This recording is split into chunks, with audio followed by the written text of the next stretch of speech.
ini adalah DJI Osmo Nano. Tapi tak apa, kita try kualiti dia macam mana. Korang boleh komen kualiti dia okey ke tidak.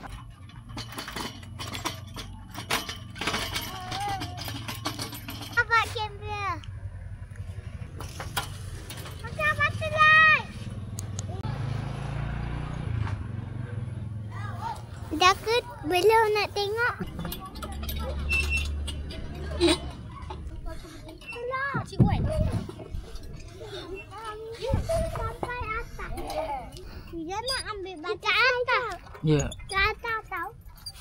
Ayah dekat atas tau, sampai atas. Okey. Naik. Mimi buat video. Hello guys.